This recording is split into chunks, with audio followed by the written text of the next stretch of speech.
though, you got to do this. Brain power you have to have. Potential you have to have.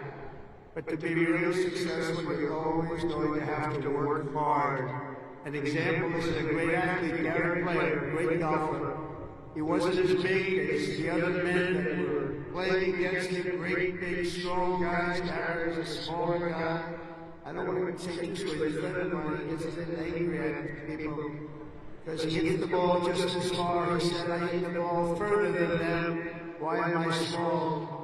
But he worked very, very hard. He was always doing exercise. He was well ahead of his time. He never stopped. He won 168 golf tournaments. He won 18 majors, 9 regular and 9 in the senior tour. 18 with 168. That's the most tournaments internationally. The most tournaments anybody's ever won. But he made a statement years ago, and I heard it. He's the first one. I think I've heard it a couple of times since, but he was the first. He said, it's funny. The harder I work, the luckier I get. And think of that. The harder I work, the luckier I get. He worked hard, and you worked hard, and the harder you work, the luckier you're going to get. Fourth is, don't lose your momentum. Momentum is an amazing thing. Keep it going. I tell a story sometimes about a man who was a great, great real estate man. It was a man who was admired for real estate all over the world, actually, but all over the country. He built 11 towns. He started as a man who built one house. Then he built 2, then he built 5, then he built 20, then he built 1,000, then he built 2,000 and 3,000 a year.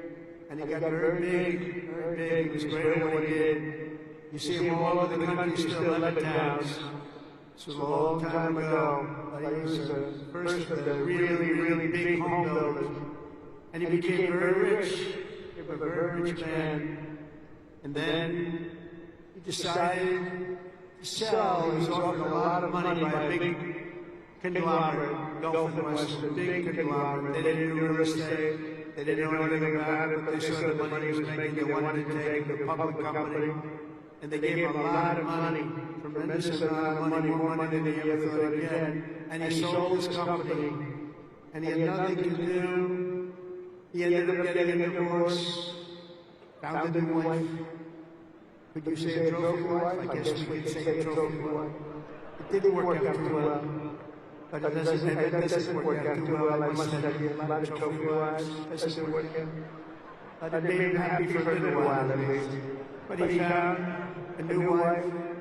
He sold his little boat. He got a big yacht. He had one of the biggest yachts anywhere in the world. He moved for a time to Monte Carlo, and he led the good life. And time went by, and he got bored. And 15 years later, the company that he sold to called him, and they said, the housing business is not for us. You have to understand, when Bill Leonard was hot, when he had momentum, he'd go to the job sites every night, he'd pick up every loose nail, he'd pick up every scrap of wood. If there was a bolt or a screw laying in the ground, he'd pick it up and he'd use it the next day and put it together a house. But now he was spoiled, and he was rich, he was really rich. And they called him and they said, this isn't for us, this business, we do other things. And would you like to buy it back? We'll sell it back to you cheap. And they did, he bought it. He bought it, he thought he made a great deal, and he was all excited. But it was 15 years later. He lost a lot of momentum. Remember the word momentum. And he lost everything. It just didn't work. He lost everything. And I was sitting at a party on Fifth Avenue one night, a long time ago, and yet the biggest people in New York, the biggest people in the country were all at that party. They were all saluting each other, how great they were. They were all telling each other, I'm greater than you. Gets me really, gives you a headache sometimes. But they had all these people that were telling their own stories about how fantastic a cocktail party, and I looked over, and I was doing well. I was invited to the party, so I had to be doing well. I was very, very young. But I made it in real estate. I looked over and at the party, sitting in the corner all by himself, nobody was talking to him, it was Mr. Levin. He had just gone bankrupt, lost everything. He lost everything. His home, everything. And I went over and talked to him because he was in the real estate business, and I love real estate. I said, "Hello, Mr. Levin, how are you?" He said, "Hello, Don, it's nice to meet you." He knew me from being in the business. I said, "So how's it going?" He goes, "Not well. It's really not going well, as you probably read. It's been very, very tough period for me, son." I said, "So what happened? Is anything you can do?" He goes, "No, there's not a thing I can do." He said, "I'll never forget."